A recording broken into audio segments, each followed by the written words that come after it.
Welcome to more World of Warplanes content from the Noble Q, and in this video I'll be taking a look at the Tier 5 premium British fighter, the Vickers Venom, that many of you will have acquired in the weekend trick-or-treat mission. Here's the Vickers Venom on the tarmac outside my hangar, and this is the camouflage that was in the reward bundle for the missions at the weekend that's just gone. I'm not sure if that's dripping paint or meant to be black blood. I've also got my personal emblem on there, or my favourite emblem rather than my personal emblem. So I haven't got the Halloween one on. And rather curious looking wings as well. So what we're going to do next, we'll take a look at the statistics of the aircraft, but if you don't want to look at a spreadsheet, use the links below and skip ahead to another section. Before we start on the statistics for the Venom, just a quick word on how this spreadsheet works. In columns C and D you can see the statistics for the Venom, and each Tier 5 fighter occupies two columns of its own off to the right, and there's an awful lot of them. Yes, I'm going to keep scrolling for quite a while. You have lots of choice. The attributes that you can see in the hangar are shown down the left here, and the body of the table contains the information for the aircraft. The configuration is stock in every case. Ordnance, it says mounted here, but there's no ordnance on fighters, so that's irrelevant. No equipment mounted on the aircraft. The pilot has been sent back to the barracks in every case, but the modules are all top. If you see green, it's best in class, light blue, second best in class, light purple, third best in class, and any aircraft with a gold colour behind it, its name is a premium or reward aircraft. And if we scroll down gently, we can see we have the same information, but I've reversed the logic, and the reds indicate worst in class, etc. And yes, I'm sure you've just noticed the Venom has an awful lot of red. Okay, that's how the spreadsheet works. Let's actually take a look at the statistics. As there are so many Tier 5 fighters, you'll probably be pleased to know that I'm not going to do an exhaustive aircraft by aircraft comparison.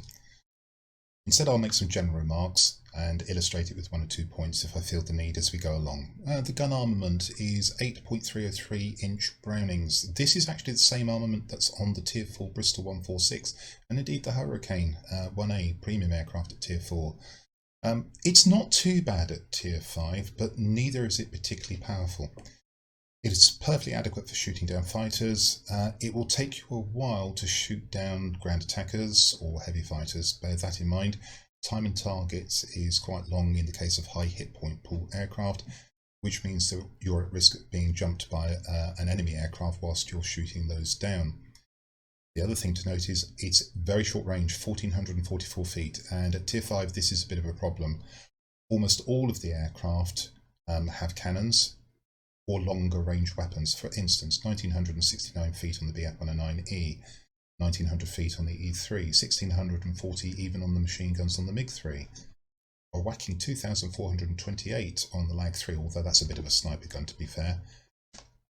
1700 feet, and the list goes on. If I just scroll gently across, you'll probably catch that most of the aircraft have longer range weapons, which means the Venom is vulnerable in head-on attacks from most of the fighters that it's likely to meet at Tier 5, let alone at Tier 6.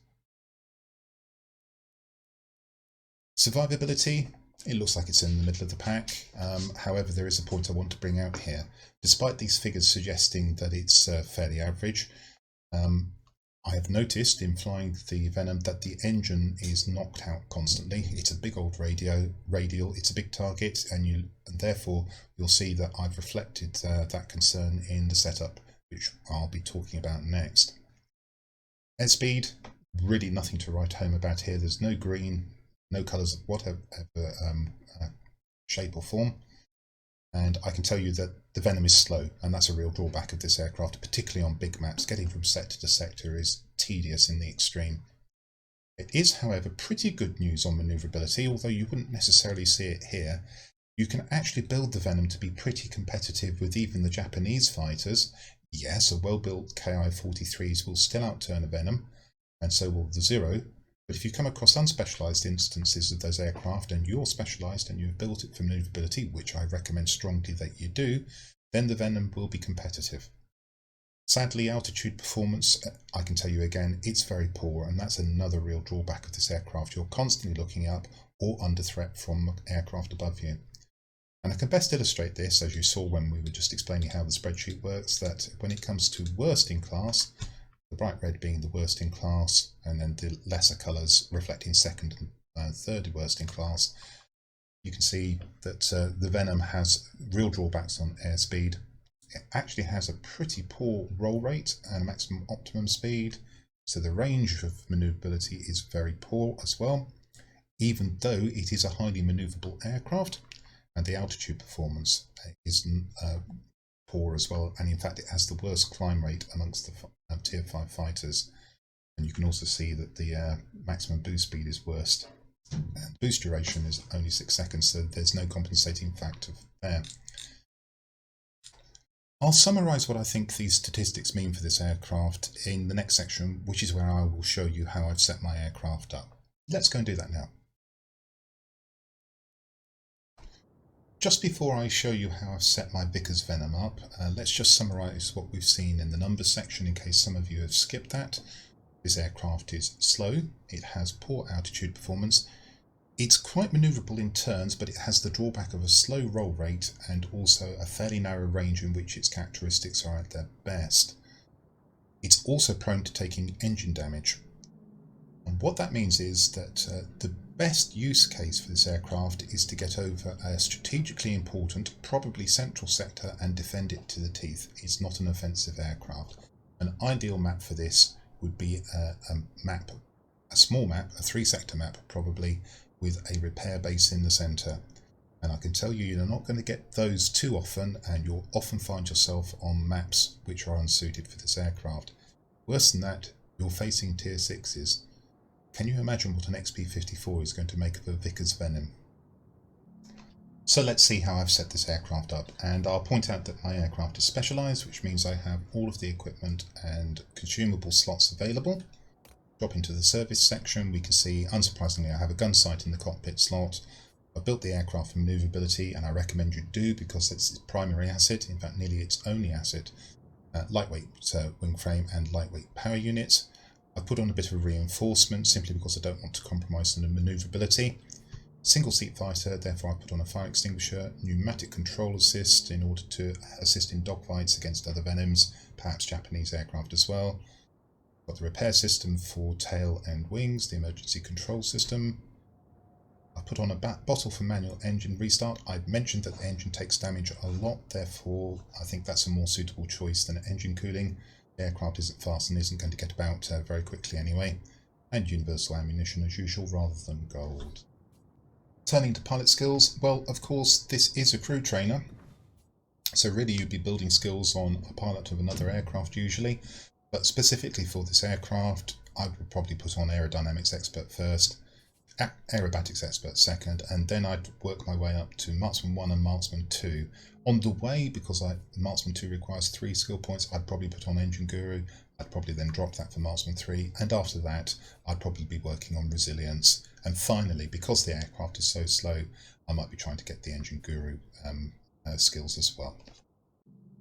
Okay, I think that's probably enough on the setup. Let's go and see how the Vickers Venom performs in battle. Here's the battle map. It's Asian border. It's the preventative measures variant. It's a 5-sector map with the sectors laid out in roughly the 5 spots of a die pattern.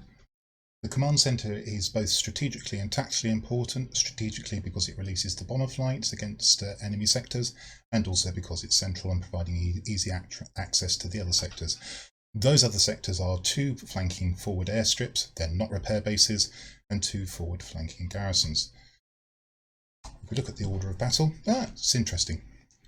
We have my Venom, which is specialised of course, and a heavy, a P-38F, and on the enemy team we have 2 Venoms. So in this case I would expect my heavy to support me and come in and secure the command centre. That's what I would hope for. As far as the enemy team's concerned, this is a game in which I would expect to fly the 2 Venoms together. Their aim should be to get to the command centre, double team me, get me out, see if they can take and hold the command centre, hope that the heavy doesn't interfere with them too much, and then decide whether they need to spread out and take other sectors. Well, spoilers, my heavy doesn't perform strongly in this battle. As for the rest, you'll just have to wait and see what happens. Before that, a general remark. This map and matchup are very much on the favourable side for a Vickers Venom as far as that goes. You could be facing tier 6s featuring heavies like the XP54 or the KA102. You could be on a large map like Cold Peak, where the distance between sectors is so great that the Venom struggles to make an impact because of its limited speed. Or you could have both of those things. Let's see how this particular battle develops. Well, I'm sure it won't surprise you to know that I'm going to take the Venom to the command centre and try and secure that strategically and tactically important sector for my team. And we'll take a quick look and see where the heavies are going as we get to the sector, but I suspect I'm not going to have the support of my heavy. If I encounter both of the Venoms, that could be tricky.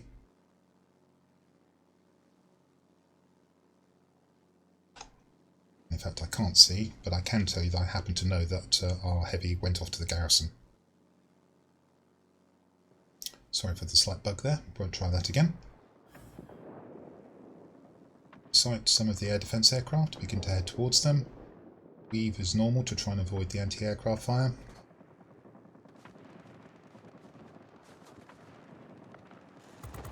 Slightly dangerous to swing around in front of the enemy team, chasing one of the air defence aircraft, but I choose to do it anyway. And now we swing back to see what's in front of us. Take some opportunistic shots into both an air defence aircraft and a ground attacker. Felt that I was receiving pressure, and it turns out to be one of the Venoms. And we're into a turn fight. Now I should have the advantage. I'm specialised, this Venom isn't. I have to credit this player here, making a really good fist of it considering he's at a disadvantage. You can't have as good equipment as I've got. I'm throwing everything into this turn, including pneumatic control assist, and he's making me work. Nonetheless, I've set him on fire.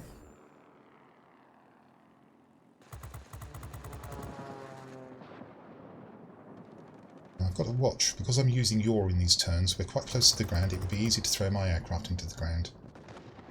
And find he's down. But that was really good play by Azabon. If he'd been specialised, that would have been a very difficult fight. Credit to him. However, during that time, whilst we were circling, my team has secured the command centre, and now I'm going to defend it. Avoid the head-on.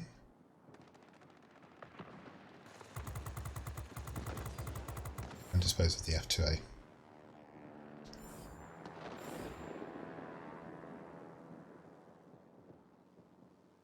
And it quietens down here for a little while, gives me an opportunity to perhaps recoup some boost. Continue to assess the battle situation.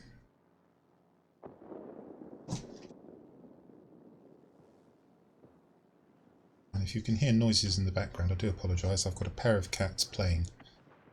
Cats doing cat things, a regular feature of my videos. The KO-45 comes within range, so I begin to pepper him with the machine guns. Hope that he'll turn with me. And sort of. He certainly stays within range, and I'm able to dispose of him. Now there's more activity at the command centre, so I'm looking for my next target. C6 also comes within range, so I finish that off opportunistically.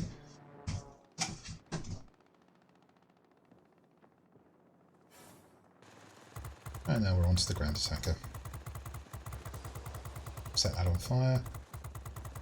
It should burn out whilst I'm turning away, and indeed does. Keeping an eye on the sectors, it's 2-all. But we have an 80-point lead or thereabouts, so I'm not under pressure to go elsewhere at the moment.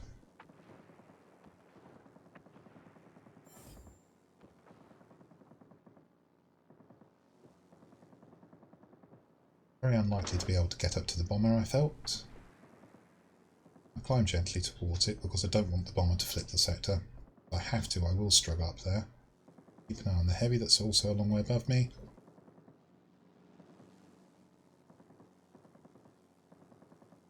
Trying not to climb too fast, keeping it at 30 degrees or below if I can, so that I don't stall the aircraft. We are losing speed now. The R2 is going away from me. Turn around to see what else is coming into the sector. The team has now captured another sector, so I'm still under no pressure. I'm doing what I feel this aircraft does best, defending a sector. Occasionally that means there are lulls and pauses in the game, as indeed we've had for the last 30 seconds or so.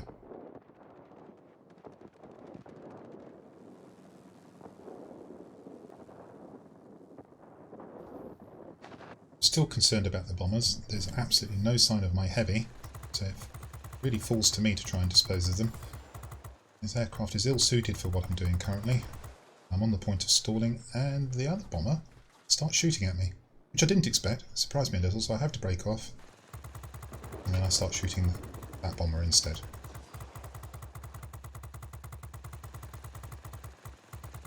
And as you can see, the guns really aren't up to snuff for doing this kind of work, and certainly not at this altitude where the bombs can easily outpace you. And now I'm in danger of being taken out by the KI. And that's exactly what happens.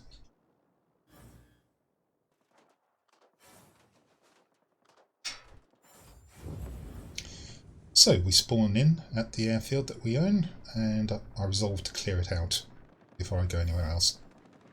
We're desperately close to losing the command centre. I'm anxious about that, but there are targets of opportunity here that need to be shot down as well. So the F4F is first.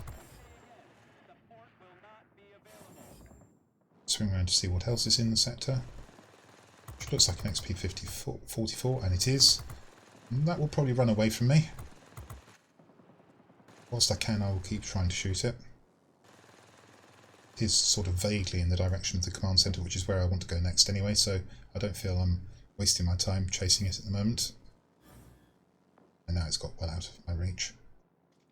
Spot something else coming across. That looks like it's going to the centre. Don't want that. Turns out to be an F2A. It's on low health, so this time I do go head on and I finish it off. And a little bit fortunately, my team still has the command centre. And now's the time to head there. But as I head there, we now have lost it. And as we can see, the scores are such that it's not a massive problem right now, but it would be, I would be well advised to try and take it back, and that's what I'm going to try and do. I don't wait for the ground attacker to get out of the sector and escape, I shoot it down. I'm hoping this one might be in the sector when it unlocks. Just hold off slightly, and I mistime it. Scared of it getting out of the sector, and I shot it down, and in fact the base was still a second away from being unlocked. That was a bad mistake. So now we've got to do it the hard way by taking out the air defence aircraft and also this heavy. Managed to swing up and over it, but it did get one shot into me. And then I'm stopped from attacking it by an enemy fighter, which I then have to break off and try and find. And there it is, it's actually flown away from me. Break off from that as I've got pressure from behind. And now everything's too far away from me to shoot. So it's a little bit of a frustration. It doesn't really matter though, because my team has got the other 4 sectors. I'm in the middle of a furball. I'm going to have to be very careful if I'm going to take this sector and not get shot down. Finally, I'm able to get on one of the air defence aircraft and remove that. That gives the enemy the chance to get on my tail, or the air defence aircraft, one of the two. It's actually an enemy aircraft, the F4F again. And I'm really taking a chance trying to knock this down, and I decide to bail out, repair the wing, and go for the air defence aircraft. Can't spend too long shooting at aircraft in a furball. Equally, you do need to try and take your opportunities to knock them down so that less aircraft can shoot at you. And now I'm on 1 hit point, so the AA is likely to shoot me down, except that I'm able to use this bluff of ground here to cover myself while I recover some health. That works successfully, and the XP-44 flies invitingly in front of me and offers himself up and allows me to get a Kosher medal. still the only target of interest in here for the enemy, so again I get pounced on from behind, this time by an F2A, and fortunately that was the aircraft I needed to secure the sector. Just as I do that, it turns out that the Venom, the one that I had the tussle with previously, comes in and destroys me, but the game is effectively over.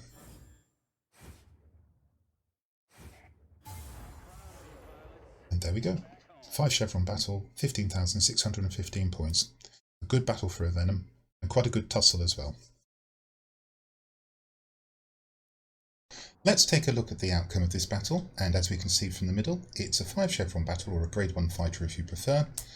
152,479 credits, or silver again if you prefer, gross, of which 50,000 were due to the premium account bonus. If we take a look in the message box, we can see that there were expenses of 1,850 credits. That was for losing the aircraft twice. We used prepaid consumables, so there were no expenses there. 3,843 aircraft experience with premium account bonus and first win of the day bonus. 192 free experience with a premium account bonus and 3 tokens. These were for first medals of the day, the Koshadub, the Winged Legend, and Hero of the Sky. On the personal score tab, we can see that all of the class-specific missions were completed. That yielded 15,615 points, 2 sectors captured, 17 aerial targets destroyed, but I lost the aircraft in the middle of that sequence once, so no Marseille. Damage to aerial targets of 3,502, which is pretty high for a Venom. 21 critical hits. Lost the aircraft twice, and capture points of 620. They were split 320 for defending, 300 for attacking. The team score tab, we can see that was easily enough for first place both by personal points and chevrons. The enemy Venoms were busy, as you can see, but they must have been busy in the wrong sectors of the map, and I think that's probably what turned the battle in my team's favour. And that brings us to the end of my look at the Venom. An aircraft with pretty good manoeuvrability, though you need to watch out for that roll rate. Reasonable, if not outstanding guns, but which I think is seriously hampered by a lack of speed and a lack of altitude performance. Still, if you got this aircraft for free at the weekend, you've got yourself a hangar slot and maybe a pilot you can use somewhere. You can also sell the aircraft for credits, or you could treat it as a challenge and see what you can do with it. So, to answer the question that I posed in the video title, is this aircraft vicious or vapid? Well, I'm coming down on the vapid side, and certainly I wouldn't encourage you to pay money for this in the future. Well, I hope you found that useful, and if you did, that you'll come and see my future content. But until then, this is the Noble Q signing out.